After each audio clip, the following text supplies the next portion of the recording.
네, 두 번째 시작하겠습니다. 그 새로움이라는 거, 율법 자체가 스스로 율법을 꾸려나가요. 율법 자체가. 이래 보면 율법은 하나의 기계인데 어떤 기계냐 하면 죽이면서 살리는 기계. 그러니까 죽이는 것 가지고 벌벌 떨고 뭐 원망하지 마시고 죽이면서 살리는 기계. 그걸 더 압축해볼까요? 죽이는 것 자체가 사는 길. 율법에 의해서 죽임을 당하는 그 자체가 살아있는 모양새. 예. 살아있는 모양새. 그러니까 미국의 넓은 농토에 보면 트랙터 있잖아요. 아래 뒤에 구멍으로 배를 자르고 앞에서는 이미 탈곡돼 가지고 알곡이 막 나오잖아요. 뭐 인푸트 아웃푸트가 돼야 된다 이 말이죠. 율법은 하나의 기계죠. 유월절 어린 양의 피가 그러잖아요. 어린 양 죽이고 어린 양 살리고. 근데 그 어린 양이라는 그 기호적 의미가 인물화되게 되면 그게 이스라엘 백성이 되는 거예요. 내가 세상 죄를 지어가는 어린 양 할 때 어린 양이 누구십니까? 천지생활을 보면 그 누군가죠. 예수님이죠. 그 예수님의 몸이 뭐냐 하면 바로 교회가 되는 거예요. 어린 양의 몸이 교회 된다고요.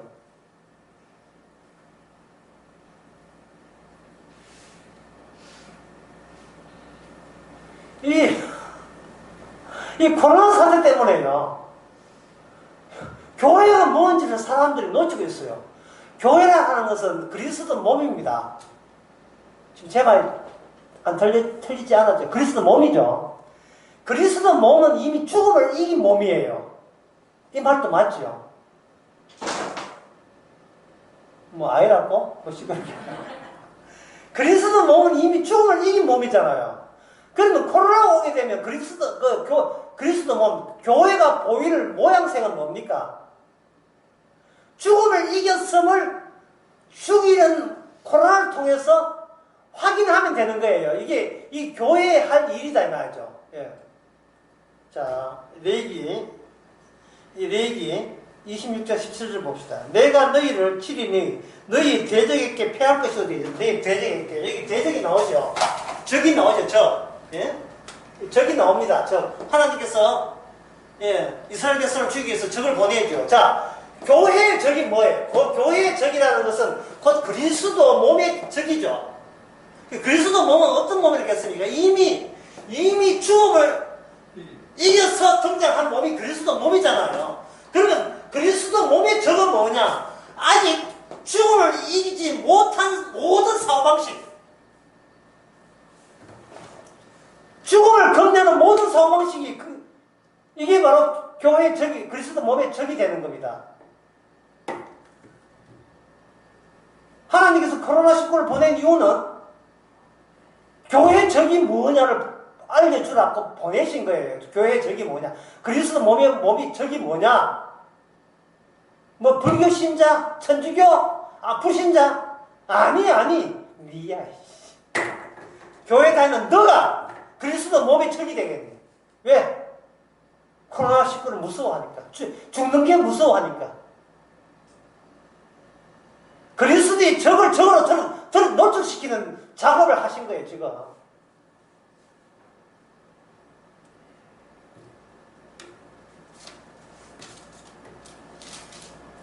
그렇다면 이러한 제가 만약 이런 이야기 하면 미쳤다 하겠죠. 그 미쳤다 하는 이거는 그저 당신은 미친 사람이야 뭐 이렇게 이야기 하겠죠. 예? 예배당 건물 주고 간판 걸어야 그걸 교회라고 아는 사람한테는 이 미친 짓이라고 생각된다 이 말이죠. 그런데 출애굽기 7장의 끝에 보면요.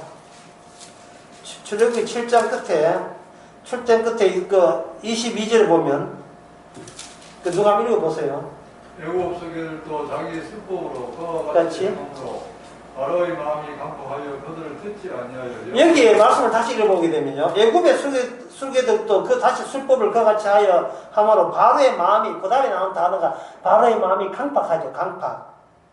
강팍한 거예요. 그리고 예, 이 적이라 하는 것은 뭐냐 하면은 하나님의 율법이 하는 일에 하나님의 계획이 하나님의 그 누구신가 예수님이 하시는 일에 대해서 미쳤다 돌았나 어디서 뭐 구라야 예, 그건 말도 안 되는 소리라고 하는 그게 뭐 그런 소리 할 때 그게 뭡니까?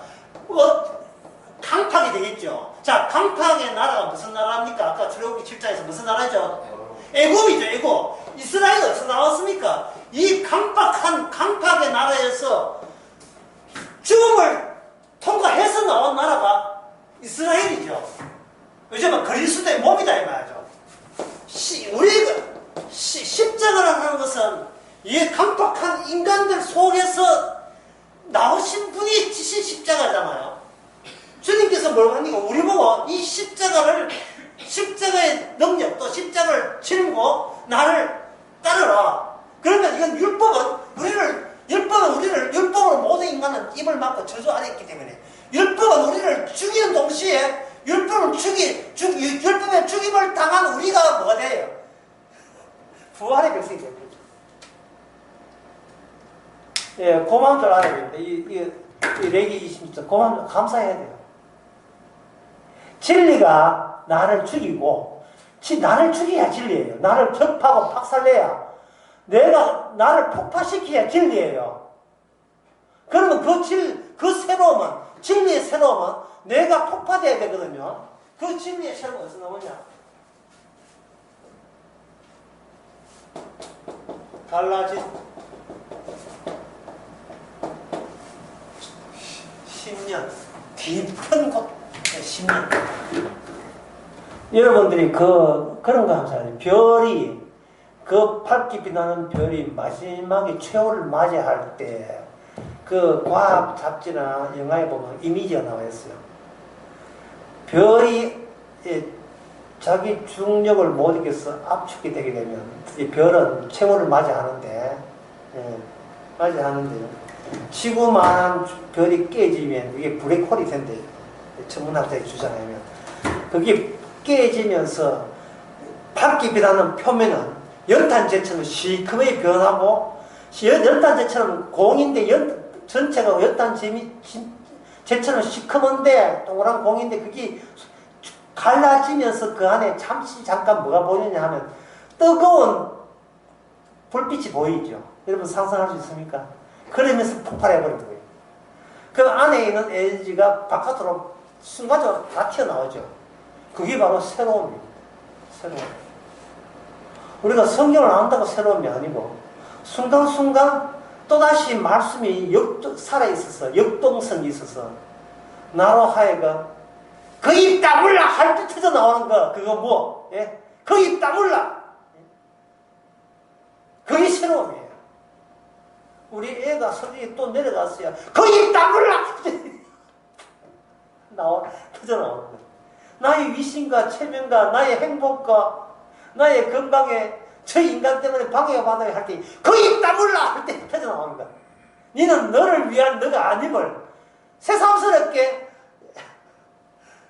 막 박하사탕 깨무는 것처럼 다시 속이 시원할 정도로 내가 나를 위한 인생으로 태어난 게 아니잖아. 누군가를 위한 인생으로 태어났잖아. 왜 이래 내가 정신이 요새하고 정신이 없어. 내가 왜 또 내가 희미한 안개 속을 헤매고 있지? 예? 왜 나는 다른 사람을 부러워했지? 또 이러자는 거예요. 말씀이 늘 살아서 우리로 하여금 늘 우리를 이렇게 뭉개버려야 돼요. 눌러버려야 된다고 해요. 우리의 어떤 모양새, 형태가 있는 그 형태를 박살내버려야 됩니다. 만약에 그렇지 않으면요.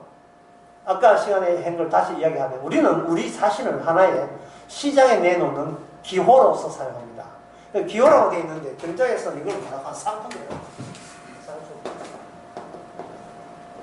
이 상품이 시장에서 어떻게 활동하느냐를 알려면 상품으로 이동한다 이것보다도 기호로서 하나의 기호로서 움직인다 하는 것이 이게 설명하는데 더 함축적입니다. 왜냐하면 인간의 기호는 뭐가 실다 했습니까? 뭘 몇 번을 묻지만 있어요. 여기 의미가 실려있죠. 인간의 의미. 기호는 의미가 있는 거예요. 기호는 의미 안에 있는 내용과 플러스 형식에 있는 글자의 기가 기억하는 이러한 그런 형식으로 형식 플러스 의미 이렇게 여기 기호다 이 말이죠. 칼 같은 거 키역하고 이런 데 있잖아요. 칼. 그 내용은 뭐냐? 뭔가 쓰는 거, 가는 거, 찌르는 거 그걸 칼 하지 않습니까? 그렇게 돼 있는 거예요. 인간의 나의 의미는 기호화할 때 이게 분명해지는 거예요. 근데 나의 의미가 아까 상품이라고 해도 기호화 이꼴 상품이라고 한다면 상품은 인간은 어떻게 내놓겠습니까?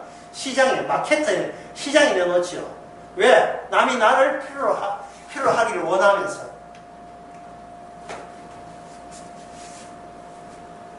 이혼했는데 애가 둘이다. 몸 함부로 또 이렇게 아무 때나 해가지고 똥개 퉁치나고 이러면 안 됩니다. 관리를 잘 해야 상품에 다시 이 드라마처럼 나온 것처럼 또 우연히 또 부자 재벌 3세하고 또 재혼할 수 있어요. 애 둘이면 어때요? 내하고 삽시다. 우리는 활짝 할 수 있으니까 항상 자기 몸 가꾼다 이 말이죠. 왜냐하면 상품화 되니까. 근데 이 기호가 웃기면 왜 열자 형식 의미냐 하면 여기 인간에 뭐가 담기는가 하면 인간은 욕구가 담겨있어요. 누구의 욕구냐 하면 이게 허구의 욕구입니다. 이게 참 어려워요. 인간은 나라라는 것을 이게 허구적인 나라를 상상해요. 인간에게 있는 것은 물질화된 몸밖에 없어요. 몸인데 그 몸을 내가 그걸 앞에 비춰보면서 그게 뭐를 가미시키냐 하면 여기에 욕구가 가미된다. 욕구가. 이러면 잘 이해가 안 될 거예요. 잘 이해가 안 될 거예요. 예. 어떤 그 여자가 자기 거울을 비춰보면서 역시 참 황신애는 잘생겼지. 자기가 황신애. 물론 자기가 이름이 있지만 자기를 뭘로 보느냐 하면 자기가 이상을 삼는 어떤 이상적인 모델 있잖아요. 모델과 그 거울에 비친 자기 모습과 근사치를 갖고 있다고 그렇게 잡아하고 싶은 겁니다. 왜요? 그게 나의 욕구이기 때문에. 내 욕망이기 때문에. 잘 이해가 지금 안 되는 것 같은 하고 있는데, 여러분들이 갑자기 병원에 이렇게 한 이틀간 누워있다고 한다면, 그 식구 와가지고, 아이고, 아프지, 고생했지. 그래, 지금 네 원하는 거 사줄게. 뭐 먹고 싶어? 이렇게 하고 있는데, 그때가 만약에 12월 달이라고 봅시다. 엄마, 나 수박 먹고 싶어. 12월 달에 무슨 수박이 있습니까? 수박 먹고 싶어. 뭘 먹고 싶다고 그래. 뭘 구할 수 있느냐를 물은 게 아니고 딸의 욕구를 물은 거야. 네가 지금 뭘 먹고 싶으냐? 수박이 먹고 싶다. 수박을. 엄마가 질문을 잘못한 거죠. 지금 이 계절에 구할 수 있는 것 중에서 하니까 말이 너무 길어지잖아. 뭐 먹고 싶어 했는데 수박 먹고 싶다고 이야기하는 거예요. 그러면 애야 따집니다. 아픈 애 보고 따지요.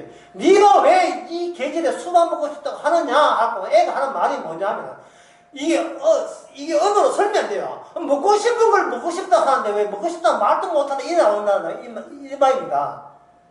네가 어디를 봐서 황신에 닮았느냐? 그거는 그렇게 따지는 게 아니에요. 내가 닮았다면 닮은 거지 왜 말이 많아야 되는 거예요. 이것은 인간의 자아라는 것은 허무고 실제로 있는 것은 자아가 아니고 제가 뭐라고 얘기하는 겁니까? 자아가 아니고 욕망이 기호화된 거예요. 인간의 욕구가.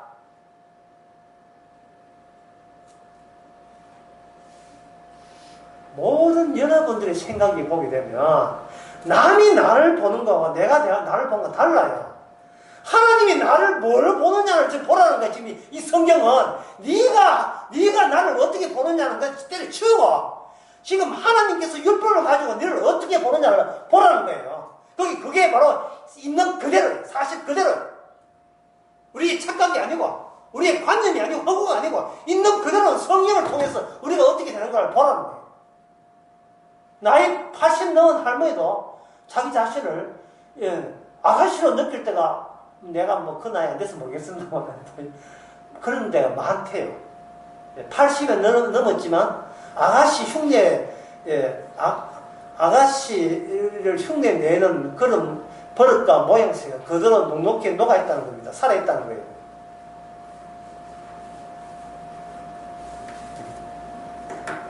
(80) 넘어도 젊은 이명웅이거든. 이명웅이랑 영탁이 좋아하고 있다 이 말이죠. 예?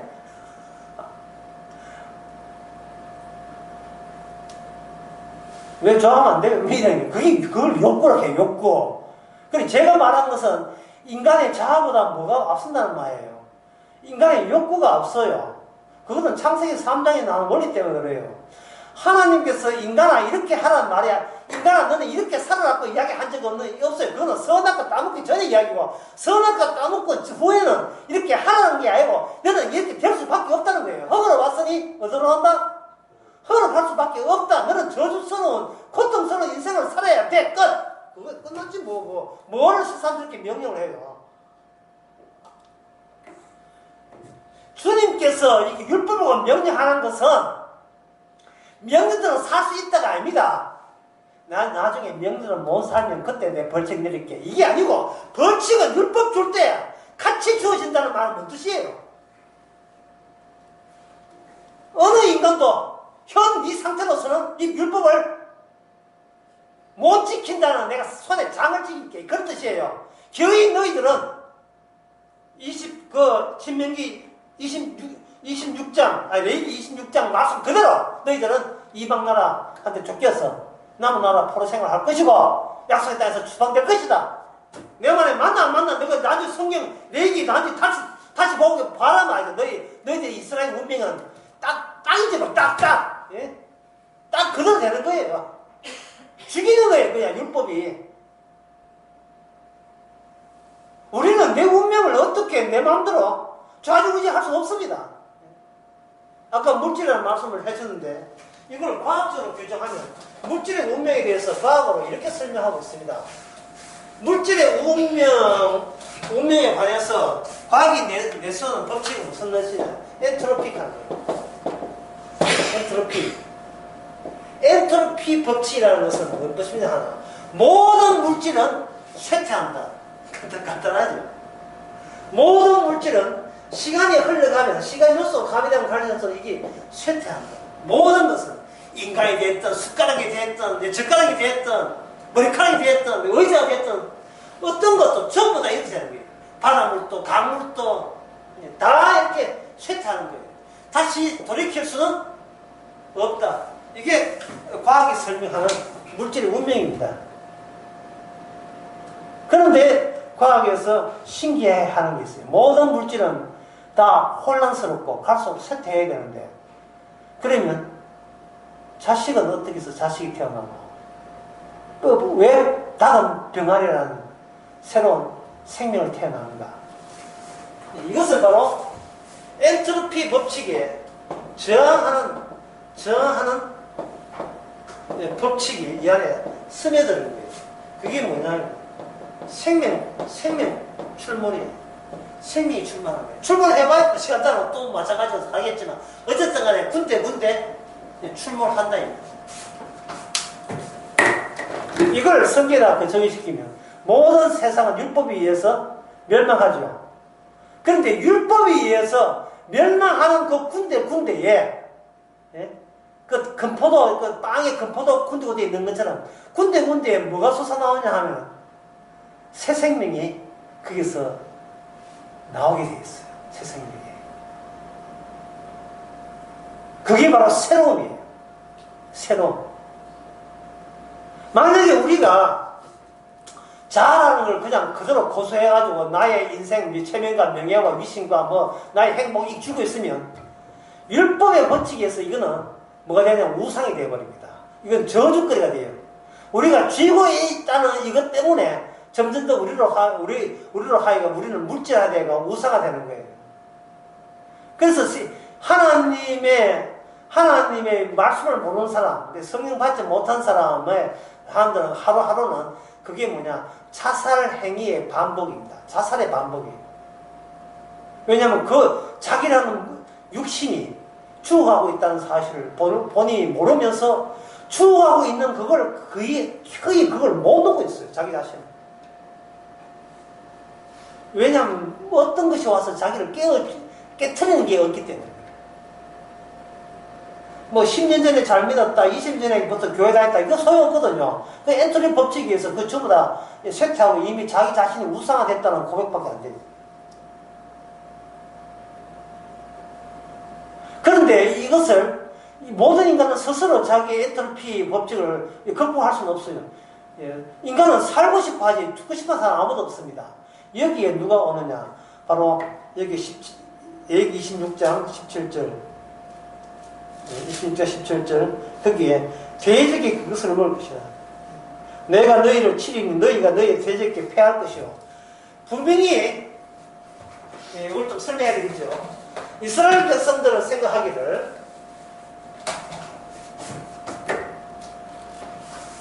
인간의 그 자아성, 자아성에 다 복습 들어갑니다. 자아성에 뭐가 있다, 자아성보다 먼저 뭐가 있다 했으니까 욕구가 욕심이 먼저 있죠.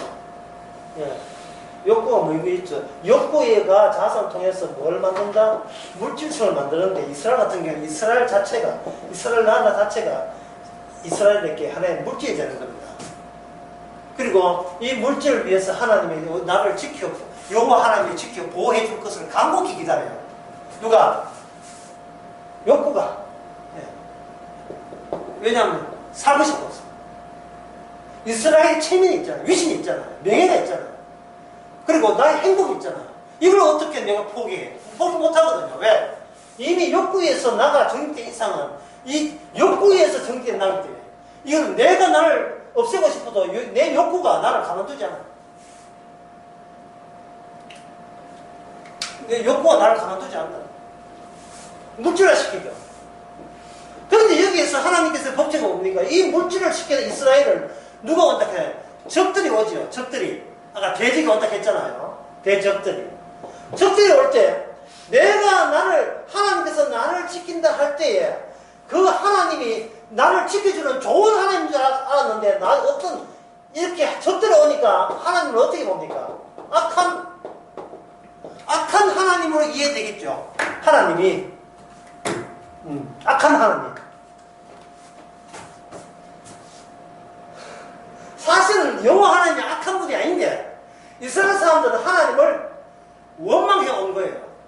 자, 악한 하나님이 대적을 놓고 올 때에 그러면 그들이 그동안 했던 여호와는 뭐가 됐냐면 여호와 아니었고 이거는 뭐냐면 본인이 선택한 여호와죠. 본인이 선택한 여호와. 여호와를 위한 본이 아니고 나를 위한 여호와 서겠다는 이 낭패가 그냥 노출되는 겁니다. 율법에 의하면 엔트로피가 가야 되는데 반대예요. 엔트로피를 그들이 원했던 겁니다.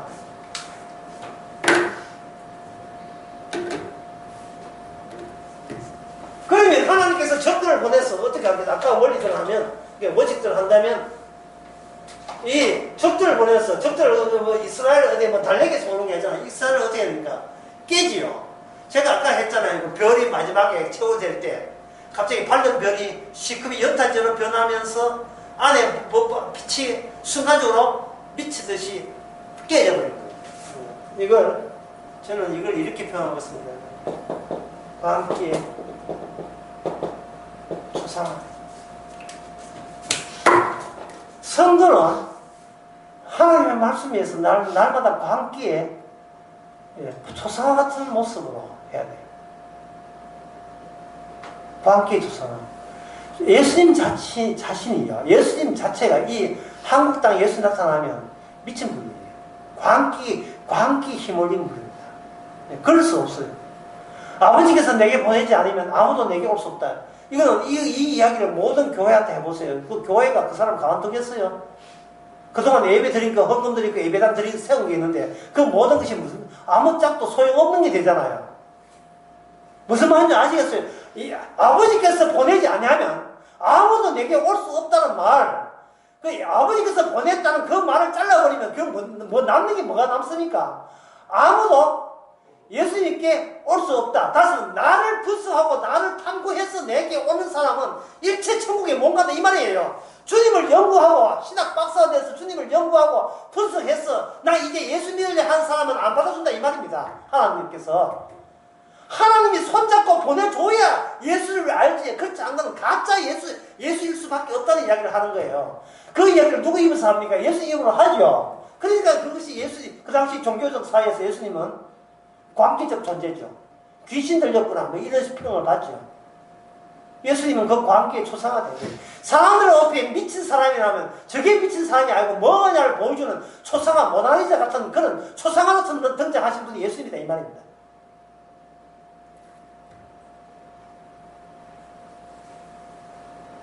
그러면 이렇게 대적을 위해서 이렇게 올 때에 적들을 보낼 때에 하나님께서 준비한 게 뭐냐 하면 율법에 의해서 이것이 한 걸음 두 걸음 개선되게 되어 있어요. 개선. 그걸 보통 신학에서 갱신이라고 하는데 갱신 하니까 뭐 갱국이 생각나고 주께서 부수는 작업이 바로 그 율법 안에 있는 율법대로 하는 택한 백성을 살리는 작업이 되는 겁니다. 왜냐하면 잘 들어보세요. 어떤 인간도 자기가 깨지기를 원하는 사람 없지요. 꿈이라 하는 것은 각이 처음으로 꿈이라 하는 것은 주체가 부재한 가운데 꿈이 덮친다고 했잖아요. 그런데 율법이 이상이 주어져 버리면 이스라엘은 없는 존재가 아니고 있기는 있는데 이게 있기는 있는데 어떻게 되냐 하면 율법에 반대되는 성장, 허구적인 욕구가 가득 차 있는 매마저도 싼 그러한 주체가 있지요. 그러한 주체는 꿈의 세계에서 온 율법은 그것을 부셔버리는 거예요. 부셔버리면 이거는 부서진 10년이 숨겨진 10년이 등장하는 겁니다. 10년이 갈라진다고. 갈라진 10년. 이걸 제목으로 할 거예요. 10년이 갈라져요. 중심부가 갈라지죠. 갈라지게 되면 거기서 뭐냐 하면은 새로움이 나온다 했습니다. 그 새로운 백성이 되는 재료가 돼요. 왜? 이미 심판받은 이스라엘이 맞기는 맞았는데 새로운 백성이 되는 재료로서 얻어맞은 겁니다. 이 원리가 분명히 예수님은 아버지한테 버림받았죠. 버림받은 아들이 구원되는 아들의 재료가 된다는 거예요. 바탕이 되고 유일한 근거가 돼요. 그래서 주님은 자기 십자가를 지고 망가진 내 조각을 들고 완전히 박살난 나의 조각들을 들고 버리지 말고 그걸 그대로 주님 앞에 내놓으면 주님이 그것을 주님의 사랑으로 예속시키는 부활시키는 그리스도 이제 내 몸은 없어요. 영혼이 없습니다. 그리스도 몸으로 조립시키는 일을 주님의 부활의 영, 성령을 통해서 하게 됩니다. 그러면 우리는 이것은 전에 내가 생각했던 그 세계가 다른 세계, 그 세계가 다른 세계이기 때문에 그게 무슨 세계냐? 꿈의 세계죠. 요셉을 선택했던 그 꿈의 세계. 어린 요셉이 내가 요구하지 않는 세계, 내가 예상 못한 세계에 이르게 되는 겁니다. 그게 새로움으로서 우리를 통해서 말씀을 통해서 또 율법을 통해서 우리에게 나오는 거죠.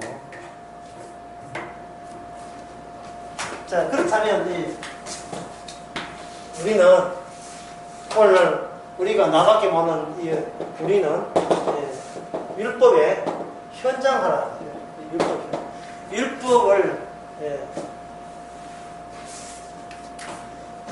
율법이 살아있는 현장화 시키죠. 자, 그럼 우리는 우리 자신을 다듬어 나가기 때문에 항상 합리적입니다. 그리고 이성적이죠. 합리와 이성이 만나게 되면, 여기 합리와 이성이 만나게 되면 이게 지성이 되고, 지성이 우리의 감정을, 컨트롤, 통제하게 되면 뭐가 나오냐? 여기서 윤리가 나오고 여기서 도덕이 나왔습니다. 그래서 우리는 도덕적이고 윤리적이에요. 누가 뭐래도 우리는 나름대로의 도덕적, 윤리적이고 양심적으로 살라고 예를 쓰는 겁니다. 이 윤리적, 도덕적인 것을 성경에서는 이걸 뭐라 하냐. 이게 누구 거냐. 내 거거든. 그래서 이걸 뭐냐. 자기 의뢰고 하는 거예요. 예. 그 순서를 다시 볼까요? 우리는 우리 자신을 위해서 율법을 기호로서 활용해. 기호로서. 하나의 정보로서, 정보, 지식으로서 활용하기 때문에 율법을 통해서 우리는 합리적이고 이성적인 사고를 하게 되어 있습니다. 합리적인 이성적인 그걸 뭐라 한다고 해서 치성이래. 사람이 치성적으로 살아야지. 예. 술만, 그것만 개야. 이 뭐 뜻입니까? 술 안 먹으면 치성적으로 산다. 치성적이고, 치성적인 것이 우리의 끌어오르는 우리의 감정들, 예. 동물적인 감정 있잖아요. 예. 정신 차려야 돼. 야, 안 돼. 남한테 피해 주면 안 돼. 이런 식으로. 감정을 컨트롤, 통제를 하게 되어 있어요. 통제하는 그걸, 그게 윤리를 하는 겁니다. 윤리. 윤리를 하는 것은 남한테 대하기 전에 먼저 자기가 자기 자신부터 다독거리는 것을 윤리라 해요. 예. 다독거리는 것, 아니, 그걸 다 도덕이라 하죠. 개인적으로는 도덕이라 하고 남하고 관계를 윤리라 합니다. 사람이 뭐, 사람 사회지, 짐승도 아니고 말이야. 이런 이야기 하죠. 그런데 여러분, 아까 제가 그 바로의 강팍은 어디서 나왔다 했습니까? 바로의 강팍은 바로가 개인적으로 그 애굽의 왕 같으면 얼마나 합리적이고 도덕적이고 윤리적이었어요. 타의 몸이 돼야 되니까. 그죠? 근데 바로 왕이 강팍하다 하는 것은 그건 누구 앞에서 강팍했죠? 누구 앞에서? 거기 누가 예상 못한 다른 인물이 등장했죠? 그 누가 등장했습니까? 지팡이 들고 누가 등장했죠? 모세잖아. 모세 누가 보냈습니까?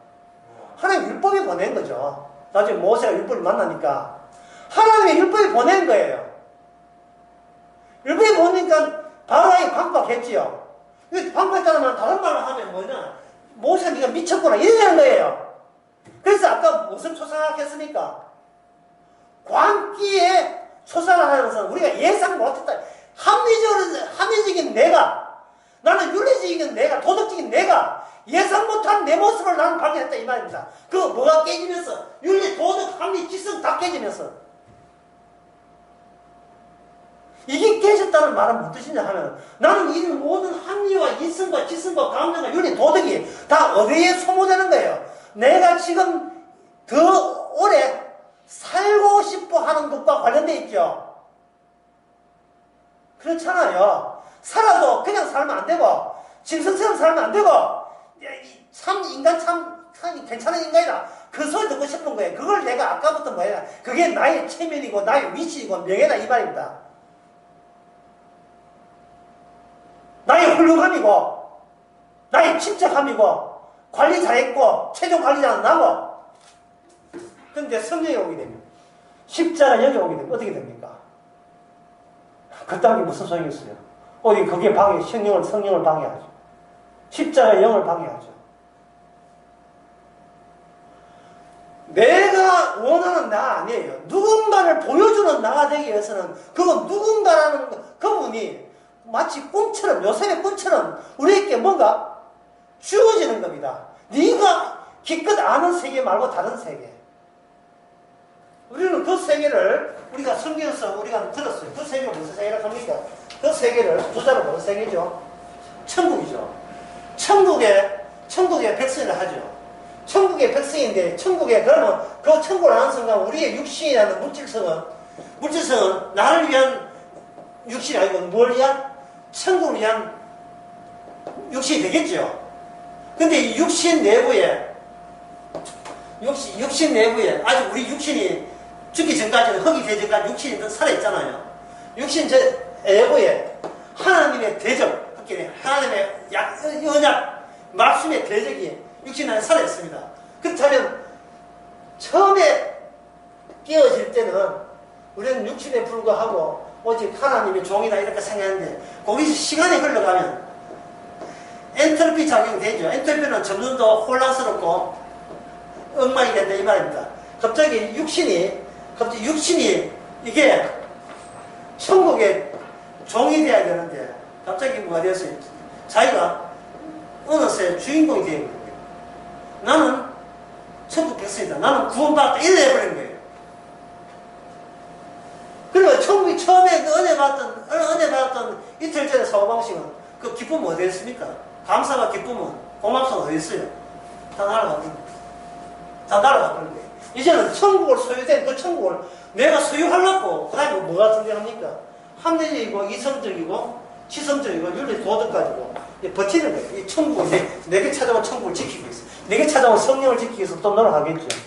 그러면 하나님께서 나의 구원이 아니고 하나님의 말씀 중심이 돼. 말씀 다시 우리를 하여금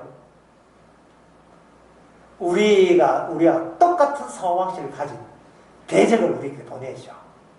보내면 성령을 통해서 바로 저 인간이 그리고 나 인간이 주님 십자가의 왼수라는 사실을 화들짝 놀라는 순간이 다시 찾아옵니다. 이게 육신이 있는 한 계속 평생 반복되죠. 우리가 광기 있는 삶으로 살아야 될 텐데, 광기 있어 은혜 받아놓고, 광기 있고 은혜 받으면 우리는 갑자기, 계급도 아무것도 없었고, 뭐 월급도 별로 없는데도 갑자기 주여 감사합니다 이렇게 되어 있는 거예요. 이거는 합리적 논리에서 있을 수 없는 거예요. 돈이 좀 있고 건강해야 감사가 되는데, 몸 아프고 돈도 더 들고 사기당했는데 주여 이런 은혜를 주시다니 이게 미친 거예요. 아시겠어요? 이 미친 거잖아요. 감사할 이유도 없는데 감사하잖아요. 그렇지만 이게 성경 오게 되면 내가 터무니없이 살았다는 사실을 아는 순간 감기의 눈물을 흘리는 거예요. 근데 그게 며칠 가지를 않고 다시 미쳐야 되는 우리가 갑자기 사람이 되어 다시 제정신 돌아오는 거예요. 제정신 돌아와가지고 참 이틀 전부터 구원받았지 참. 앞으로 내 바르게 살아야지. 바르게 살아 이렇게 나온다고. 내 관리에 들어가요. 또 갈라져야 돼. 또 갈라져야 돼. 그 감사와 기쁨은 벌써 며칠 전에 했거든요. 지금은 그런 게 없어져 버렸어요. 자, 이럴 때 어떻게 하느냐. 하나님께서 이렇게 생각하시면 쉽습니다. 레위기 26장에서 하나님께서 아까도 이야기했지만 율법 주시면서 벌칙도 같이 줬죠. 벌칙도. 물론 상도 축복도 줬지만 축복은 상관없어요. 왜냐하면 이 벌칙이 많다는 말은 우리는 바다를 상하고 저절 가면 벌칙이 해당된다는 것을 이미 익히 알아야 돼요. 그러면 이거는 이미 확정적이죠. 확정적. 이 고정적입니다. 벌칙은 고정적이에요. 그럼 우리 지상에서 시간을 따라 살아갑니다. 쭉 살아가면서 이 벌칙이 한꺼번에 오는 게 아니고 군데 오거든요. 군데 계속 주어진 거. 기다렸다는 듯이. 우리가 율법 위반할 때마다 이게 주어지는 거예요.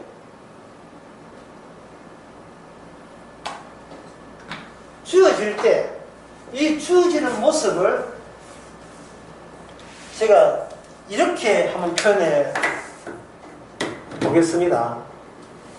아까 우리 몸이 하나의 상품이 기여됐다는 걸 한번 다시 해봅시다. 우리 몸이지만 남 앞에 나왔을 때 한 상품화한다. 시장에 내놓을 때에 나는 내가 이 시장에 나올 때 나는 적어도 아파트 한 채에다가 집에 안 사주면 나는 니한테 시집 안 간다. 이렇게 그 혼인시장에 내놨다 칩시다. 그런데 어떤 남자가 선을 봤는데 첫눈에 보자마자 둘이 너무 호감이 가요. 둘 다. 너무 호감이 가가지고 누가 커피값을 냈는지도 기억도 안 나. 그리고 그 사람의 직업, 옷차림, 키 하나도 안 보였어요. 다만 그 사람의 얼굴만 보고 표정만 보고 눈만 봤을 뿐이에요. 둘 다 끌렸어요. 둘 다 끌려가지고 일어서면서 둘 다 엎어지고 자빠져도 오니까 부끄럽지 않아요. 왜? 너무 감사하니까. 당신이 뭐 학교는 어느 정도 안 나오고 현재 수입은 안 하는데 묻고 싶지도 않아요. 딱 저 사람이 내 남자다. 저 여자는 내 여자다. 왜 말을 못하는 거지? 저 남자는 내 남자다. 왜 말을 못해? 둘이 몇 병 갔다가 칩시다. 둘이.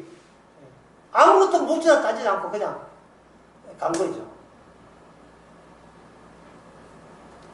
그게 바로 시장에서는 사용가치라 하는 겁니다.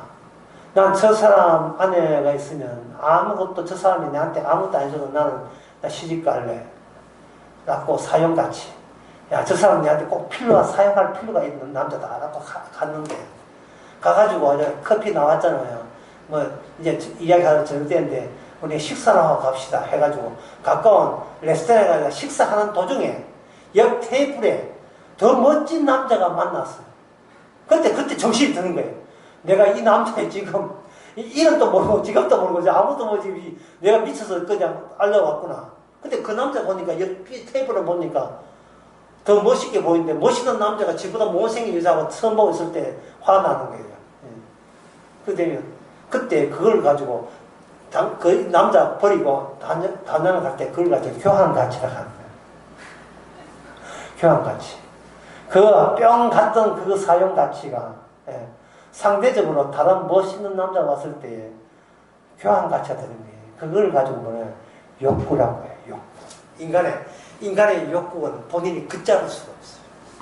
걷잡을 수 없다. 내가 이 천국, 이것만 해도 예수님만으로 족해요. 저는 더 이상 바랄 게 없습니다. 이거는 본인은 몰라도, 너무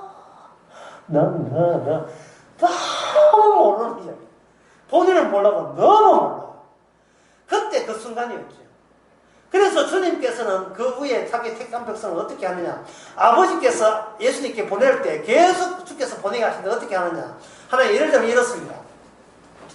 거미는 눈도 없고 귀도 없고 아무것도 없어요. 하지만 거미가 이래 있다면 거미 줄에 어떤 먹잇감이 있으면 온몸을 느끼는 어떤 감각이라는 그 진동으로 감각 잡아서 줄 위를 걸어서 그 먹이를 낚아채게 되어 있어요.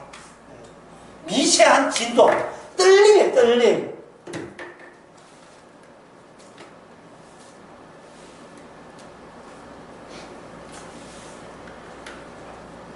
자, 그 사도행전 9장에 한번 봅시다. 사도행전 9장. 한 조금만 더 마치겠습니다. 사도행전 9장에 거기에 제가 얘를 물어볼게요. 36절에 여자 이름 나오는데 여자 이름이 뭐죠? 9장 36절 여자 이름. 다비다죠. 다비다. 자, 여러분 다비다가 어떤 사람인지 아느냐 아시죠? 다비다가 베드로 만나서 어떻게 되었습니까? 다비다가 죽었는데 베드로가 살려낸 여자 이름이 다비다고 도로 살았다 해서 도로가 그 뜻은 아니고 하여튼 다른 이름이 또 도로가 해요. 하여튼 다비다 도로가 같은 사람 이름인데 자, 한번 물어봅시다. 이 다비다가 이 베드로에 의해서 다시 살림을 당하고 그 다음에 영원토록 살았습니까? 아니면 죽었습니까? 이 땅에서 또 죽었습니까? 또 죽었지요. 자, 그러면 여기서 한번 봅시다. 베드로가 다비다 보고 이 베드로는 사람 만나보면 다 살렸습니까? 공동묘지 취미가 공동묘지에 가가지고 사람 살리기 취미였습니까? 아니죠. 베드로가 장례식장 도와다니면서 죽은 사람 다 살렸습니까? 아니죠. 베드로는 뭘 보고 다비다를 살렸습니까?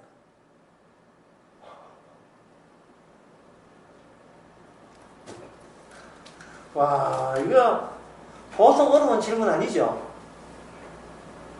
감이 왔다? 뭐 꼭 감이 왔다. 히브리서 12장에 보게 되면 16절 17절 보면 하늘과 땅이 진동한다고 돼. 떨린다고 돼 있거든요. 떨린다는 어떤 인간도 이거는 내 자리라고 허락되지를 못한다는 뜻이에요. 어떤 이 세상도. 성도할 때 성령 오게 되면 주님께서는 그 성도를 어떻게 했든 예수 그리스도의 정인이 되게 하고야 마합니다. 사도행전 1장 8절 보면 성령 오게 되면 성령은 가만히 있지 않고 그 사람을 뭐로 만드냐면 예수의 정인 되게 해요. 예수의 정인이라는 말은 나의 정인은 아니에요. 나의 이성과 한민석의 정인은 되는, 나의 윤리 도덕의 정인은 성령께서 용납을 하지 않습니다. 근데 인간은 그렇게 하면 누구의 정인 됩니까? 내 정인 되죠. 그러면 주님께서 이걸 떨게 만들어요. 예상 밖에. 떨게 만들어요. 만약에 여러분들이 베드로다. 다비다가 죽어있다. 서도보고 내가 사는 줄 알고 저 죽은 사람 낫게 살아 할 때 이거 참 합리적 이성적 사고를 유지하고 있다면 이거는 정말 기가 찰 겁니다. 무슨 재주가 했어요? 베드로는 안전뱅이를 낫게 한 재주도 없고요. 죽은 자를 살리는 재주는 아예 베드로에게는 없어요. 없습니다. 근데 베드로에게 뭐가 있습니까? 성령이 임하죠. 스데반은 성령이 임해서 죽었고 베드로는 성령이 임해서 옥에 갇혔고 물론 그것도 잠을 잤죠. 베드로는 또 다비다를 고대로를 성령이 천사 임해서 만났고 이 베드로는 또 이 구장에서 누굴 만났어요? 다비다를 만난 거예요. 그러면 그 다비다 거기 있고 베드로 여기 있다면 너는 거기 있고 난 여기 있다면 그 둘 사이의 관계가 누가 개입했겠어요? 성령의 떨림. 베드로가 정신 바짝 차려서 살렸으니까 아니면 그냥 살렸어요? 베드로는 다비다를 그냥 살린 게 아니고 주께서 살린 거예요. 베드로는 목격자일 뿐입니다. 베드로가 정신 바짝 차리자. 정신 차리자. 내가 딴 생각하면 못 살려. 이게 아니에요. 그냥 살게 된 인간을 베드로가 그냥 목격했을 뿐입니다. 목격해봐야 다비다는 또 죽었어요. 예, 그건 몇 년 더 사는지 그건 모르겠어요. 베드로가 아는 것은 다비다가 산다가 아니라 이 땅 자체가 우리가 사는 땅이 죽은 자도 살리는 작업을 주께서 지금 하고 있다는 그 사실을 베드로가 알게 된 거예요. 다비다를 살리는 걸 알게 된 게 아니고 베드로가 알게 된 것은 주께서 살리고자 하면 언제든지 살 수 있을 그분이 지금 우리와 함께 있다는 사실입니다. 베드로는 누구를 위한 삶입니까? 누군가를 위한 자기의 누군가를. 자기를 위한 삶이 아니었습니다. 자기가 맞닥뜨리고 만나고 자기가 헤어지고 하는 모든 일들은 베드로 하여금 마지막으로 이거 쓰겠어요. 나는 아무것도 아니야. 나는 아무것도 아니야. 이것이 본인만 있어서는 절대로 여기에 도달할 수가 없습니다. 주님이 찾아오게 되면 그러면 내일 내가 또 딴 생각 할 때 그건 내 문제고 내일은 또 내일께서 주께서 일할 것도 따로 있기 때문에 우리가 걱정할 거고요. 우리가 순간 하나님의 말씀, 십자가의 말씀을 받을 때 도대체 세상은 뭐냐? 도대체 이 사실 내가 여기 있다는 건 뭐냐? 네가 아무것도 아님을 통해서 주님께서 살아계심을 증거하는 용도로 우리가 이 땅에 살아가게 하신 하루하루가 주님이 지금 베풀어주는 주님의 기적입니다. 지금 부활된 거예요. 우리가 매일 살면 매일 기적 부활된 거예요. 어제 죽어도 우리는 할 말 없어요. 그런데 오늘 살았다 하는 것은 다비다처럼 우리가 부활된 겁니다.